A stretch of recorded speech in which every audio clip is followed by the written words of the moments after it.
మా ప్రోగ్రెస్ ఎలా ఉంది చెప్పండి. మా First, ప్రోగ్రెస్ తర్వాత అటు వెళ్దాం. మా ప్రోగ్రెస్ బాగుందండి. యాక్చువల్గా హెల్త్ అనేది మంచు విష్ణు గారు ప్రెసిడెంట్ అయినప్పుడు నాతో మాట్లాడినప్పుడు చెప్పింది, brother health is the most important factor నేను తీసుకునేది. సో అందుకని we have to do the best health అంటే ఆల్మోస్ట్ ఎవ్రీ 4 months ఓకే ప్రతి మా మెంబర్కి ఆల్ ది మా మెంబర్స్కి ఎగ్జిక్యూటివ్ హెల్త్ చెక్ ఓకే ఫ్రీగా, అంటే మా ₹1 కూడా ఖర్చు పెట్టేది లేదు ఇందులో. ఓకే సో టోటలీ ఆల్ మా మెంబర్స్కి executive health check in top corporate hospitals.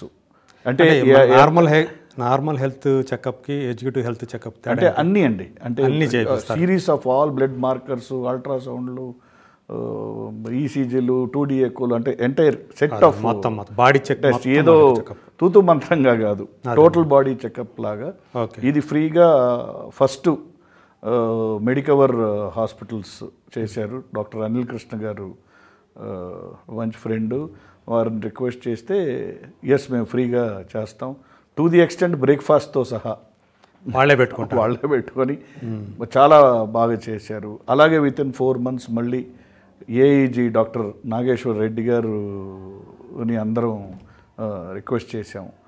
వారు ఎక్సలెంట్, అసలు 7-star హోటల్ ట్రీట్మెంట్ ఇచ్చి మా మెంబర్స్ అందరికీ వారు కూడా చాలా ఎక్సలెంట్గా they've done a health check for everybody.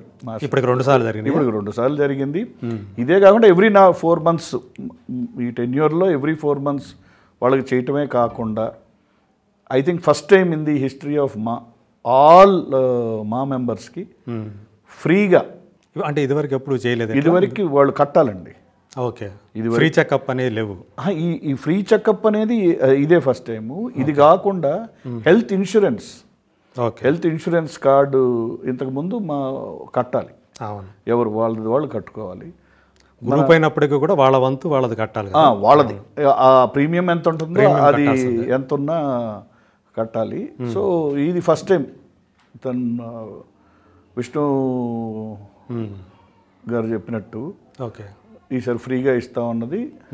అది ఫ్రీగా అందరికీ హెల్త్ ఇన్సూరెన్స్, అంటే ఎనీ హాస్పిటలైజేషను ఏమన్నా అయ్యారనుకోండి, సో టోటల్గా వాళ్ళ హెల్త్ కేర్ మొత్తం విల్ బి గివెన్, ఆ insurance will take care. Okay, ఇదే కాకుండా we have tied up with all the corporate హాస్పిటల్స్తో. ఇప్పుడు ఇది అడ్మిట్ అయితే వచ్చేది ఇన్సూరెన్స్. ఇది కాకుండా ఇప్పుడు జనరల్ టెస్టులు చేసుకుంటాం, ఒక ఎంఆర్ఐ చేసుకోవాలి, ఒక అవుట్ పేషెంట్గా టెస్టులు జరుగుతాయి కదా, బ్లడ్ టెస్టులు, ఆ టెస్టులు, లివర్ ఫంక్షన్ టెస్టులు. దీనికి with the top most diagnostic centres like Tenet, Sprint, all top corporate hospitals, AIG, Apollo, KIMS, Sunshine, Medicover, Hyderabad top ఏవైతే ఉన్న ఆల్మోస్ట్ అన్ని కార్పొరేట్ హాస్పిటల్స్తో మా కార్డు ఉంటే చాలు, వాళ్ళకి 50% డిస్కౌంట్ ఫర్ ఆల్ మా మెంబర్స్. ఓకే, సో హెల్త్ పరంగా వీఆర్ డూయింగ్ సో మెనీ. ఇదే కాకుండా there are lot of tie-ups, webinars, seminars health conscious గురించి. అలాగే చాలా ఫ్రీగా చేసే వాళ్ళ కొంతమంది, మీకు తెలిసిందే, నేను ఫ్రీగానే ఇండస్ట్రీ అందరికి ఫ్రీగానే చూస్తాను, బయట వాళ్ళకి కూడా. సో ఇంకా ఫ్రీగా చూసే చాలామంది డాక్టర్స్ ఉన్నారు, వాళ్ళందరినీ టైఅప్ చేయటం. అంటే మాలో, అంటే సినిమా ఇండస్ట్రీకి సంబంధించిన వాళ్ళందరికీ అట్లాగే చేస్తుంటారా మీరు? ఓన్లీ లేదండి, యాజ్ ఎ హోల్ అందరికీ నేను ఫ్రీగానే చూస్తాను. ఫ్రీగా ఏం డబ్బులు ఏమి అస్సలు తీసుకోలేదు? లేదు, అంటే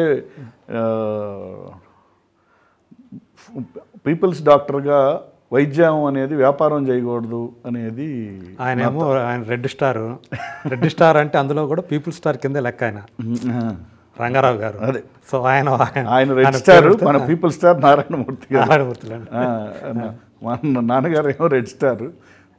సో ఆయన కానీ ఆయన పేరుకి రెడ్ స్టారే కానీ ఇప్పుడు ఆశయం అదే కదండి. ఇప్పుడు వైద్యుడు అనేవాడు శరీరానికి పట్టిన జబ్బు వదలగొట్టాలి, ప్రజా కళాకారుడిగా సమాజానికి పట్టిన జబ్బు వదలగొట్టాలి. బేసిక్ కళ మీరు ఎట్లా, అంటే వీళ్ళందరికీ ఫ్రీగా చేస్తుంటారు కదా, మరి ఎట్లా మీకు ఆర్థికపరమైంది ఫస్ట్ నుంచి అసలు నేను చదువుకున్న బ్యాక్గ్రౌండ్ ఇది కూడా హెల్త్ కేర్ అనేది మన దేశంలోనే ఫ్రీగా ఉండాలి. ఒక సామాన్యుడు ఎవరు, పేదవాళ్ళు ఎవరు ఆరోగ్యం బాలేక చనిపోకూడదు, ఆరోగ్యం కోసం డబ్బు ఖర్చు పెట్టకూడదు. ఏ రోజు చనిపోకూడదు అంటే ఏ రోజైతే ₹1 ఖర్చు పెట్టకుండా ఆరోగ్యంగా ఉండే పద్ధతి వస్తుందో ఆ రోజే నిజమైన స్వాతంత్రం వచ్చిన రోజు అనేది.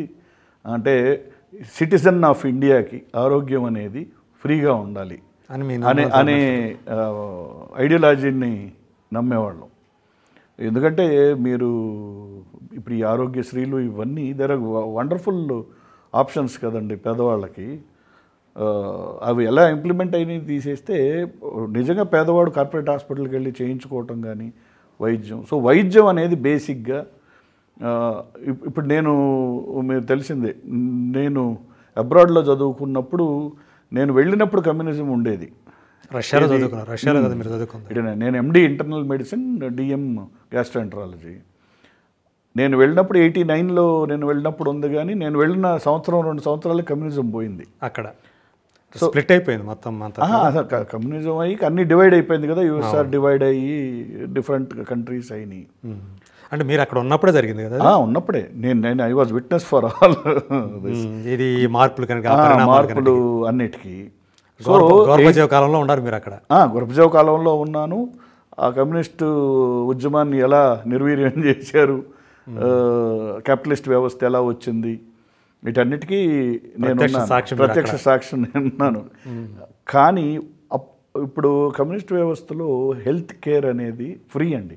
అంతే కదా. మీకు ఏ కార్పొరేట్ హాస్పిటల్, గవర్నమెంట్ హాస్పిటల్స్ అన్నీ మన కార్పొరేట్ స్టార్ హాస్పిటల్స్, మన అపోలో ఏజీ లెవెల్లో ఉంటాయి. అక్కడ అందరికీ ఫ్రీ. అస్సలు హెల్త్ కోసం ₹1 ఖర్చు పెట్టాల్సిన అవసరం లేదు. మినిస్టర్కైనా సామాన్యుడికైనా ఒకే ట్రీట్మెంట్ ఉంటుంది, అదే లెవెల్ ఆఫ్ ట్రీట్మెంట్. అంటే అంత ప్రభుత్వపరంగా ఉంటుంది. ప్రభుత్వపరంగా అంటే ఆ హాస్పిటల్స్ చాలా హై క్లాస్ లెవెల్లో ఉంటాయి. అంటే well equipped, neat and clean, top corporate hospitals కంటే కూడా. సో అప్పటి నుంచి హెల్త్ కేర్ అనేది ఇలా ఉండాలి. సరే కమ్యూనిస్ట్ వ్యవస్థ వెళ్ళినా, క్యాపిటలిస్ట్ వ్యవస్థ వచ్చినా కూడా ఈ ఒక్కదాన్ని వాళ్ళు మార్చలా.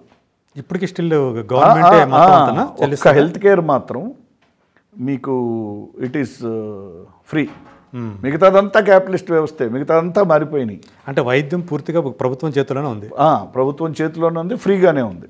ఇలా నిజంగా ఇండియాలో అది సాధ్యమవుతుంది అంటారు? అది ఆ రోజు ఎందుకు సాధ్యం కాదండి. ఒకసారి నేను శ్రీలంక వెళ్ళినప్పుడు దెర్ వాజ్ ఏ డిస్కషను, మీదేంటి హెల్త్ కేర్ అంటే, మా హెల్త్ కేర్ మొత్తం ఫ్రీ, మాకు we don't pay single rupee అని. మాకు హెల్త్ కేర్ మొత్తం ఫ్రీ అనే మా కంట్రీలో. హెల్త్ కేర్ చదువుకునే వాళ్ళు కూడా ఫ్రీయే. అక్కడ గవర్నమెంట్ మెడికల్ కాలేజెస్లో చేరుతారు. అసలు ప్రైవేట్ మెడికల్ కాలేజీలు అంటే వాళ్ళకి అసలు పనికిరాని కాలేజీ లెక్క. Government medical college top colleges ఉంటాయి, హెల్త్ ఫ్రీ. సో దీనికి అది పెద్ద ఇదేమవుదు. మాకు ఇప్పుడు మనకి 5,000 కోట్లు ఎంత అయింది ఈ మొత్తానికి. మీ దేశంలో ఇట్లాంటి స్కామ్లే జరుగుతుంటాయి. 5,000 కోట్లు కొంతమంది తింటం మానేస్తే ప్రజలకి మనం ఆ వెసులుబాటు చేయొచ్చు అనేది. ఇక్కడ మనకి చదువే అంటే వైద్యం ఏదైతే ఎంబీబీఎస్ కానీ ఎంఎస్ కానీ ఇవన్నీ చాలా కాస్ట్లీ కదా మన దగ్గర. తక్కువ ఒక 1/2 కోటి నుంచి 1 కోటి దాకా అవుతుంది అంటారు. మరి ఇది ఎలా సాధ్యం అసలు? ముందర అది మారితేనే కదా మీకు ఫ్రీ మెడికల్ సర్వీస్ అనేది వచ్చేది. అండి హెల్త్ కేర్ ఫ్రీగా అందరికీ ఇవ్వాలి అంటే అది ప్రభుత్వం తీసుకోవాల్సిన డెసిషన్. అది అదే ప్రభుత్వం తలుచుకుంటే ఇవ్వగలదు, లేదు హెల్త్ స్కీమ్స్ ఇవ్వగలదు ప్రభుత్వం. అంటే ప్రతి సిటిజన్ని ప్రభుత్వం ఇన్షూర్ చేసేసి అది రావాలి, అది వచ్చేసింది అనుకోండి. అంటే ఏదో ₹1 కట్టండి మొత్తం మీ life, your health is insured, అలాంటి స్కీమ్లు వస్తే డెఫినెట్గా ఫ్రీగానే ఉంటుంది కదా. అదే ఎవ్రీ సిటిజన్కి ఫ్రీ హెల్త్ కేరు అది ప్రభుత్వం భరిస్తుంది.